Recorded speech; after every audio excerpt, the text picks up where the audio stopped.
Hello and welcome to our channel Nuturemite, where we provide informative videos regarding health and lifestyle. Please like, share and subscribe the channel and click on the bell icon for important notification and videos. Blue, pink, or yellow.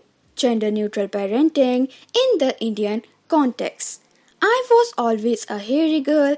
In school, I was called names and compared to boys because girls are generally not that hairy. Most nights, I would cry myself to sleep. Neighbors and relatives would ask my parents to take me to a doctor and get checked because girls are never so hairy and it's abnormal.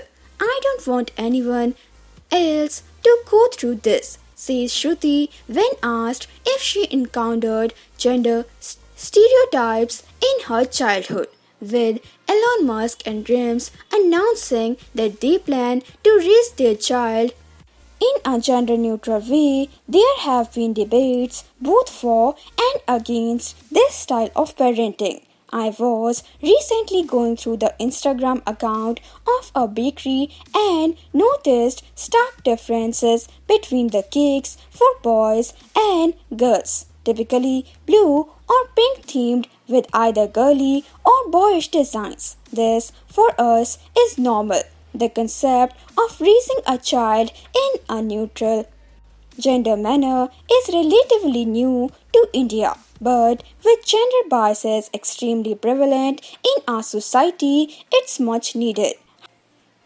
However, one does wonder how feasible it would be in India with its stringent social boundaries and almost no way of fluidity transitioning between them. The death of Anjana Harish, the 21-year-old student from Kerala who was bisexual, illustrates that. Her case shook the entire LGBT community. It also exposed once again how Indian society does not accept a non-binary gender identity beyond boy or girl. I was in Uttarakhand last year to observe the public education system and to see whether every child in a family had access to formal schooling. At first glance, it seemed that they did.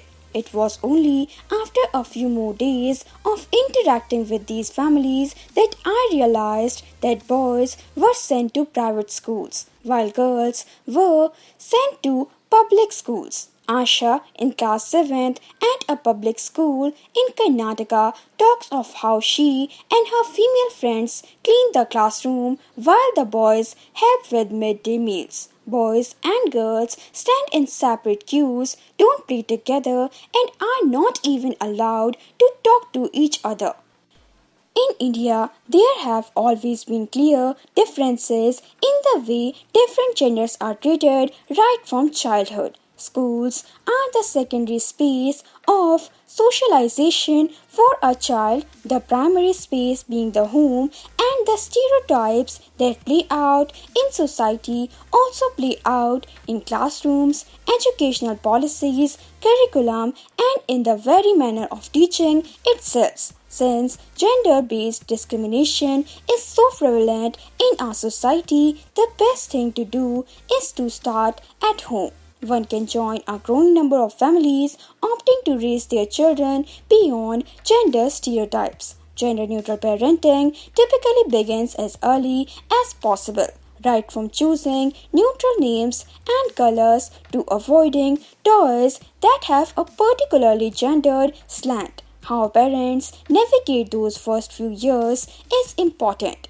Children hit a critical period of conceptualizing gender identity around age 3, and experts say that gender neutral parenting is most successful when parents offer as wide a range of options as possible to see what they naturally lean towards. Some stricter application of this parenting style even have parents using the neutral pronoun they for the child rather than he or she.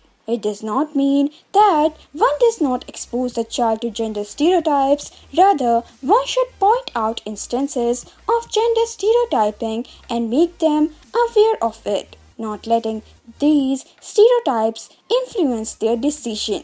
Whether strictly or loosely applied, gender neutral parenting in any capacity has a common goal: to create a culture that does not allow societal expectation to dictate who a child can be, or to isolate a child or a pink or blue path.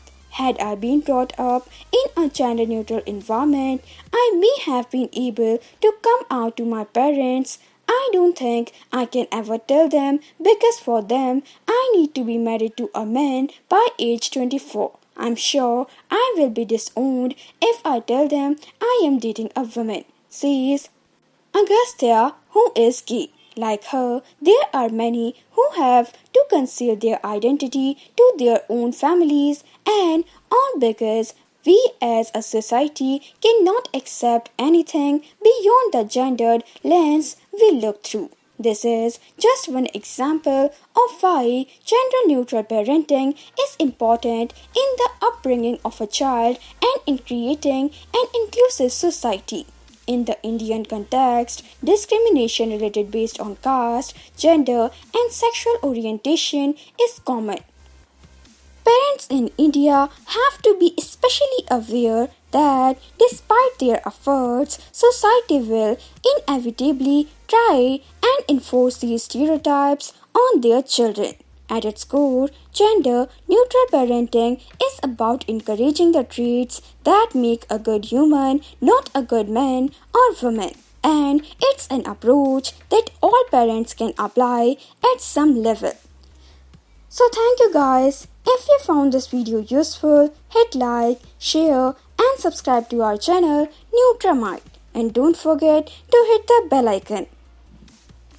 Thank you. Please like, share and subscribe to the channel. Click on the bell icon for important notifications and videos.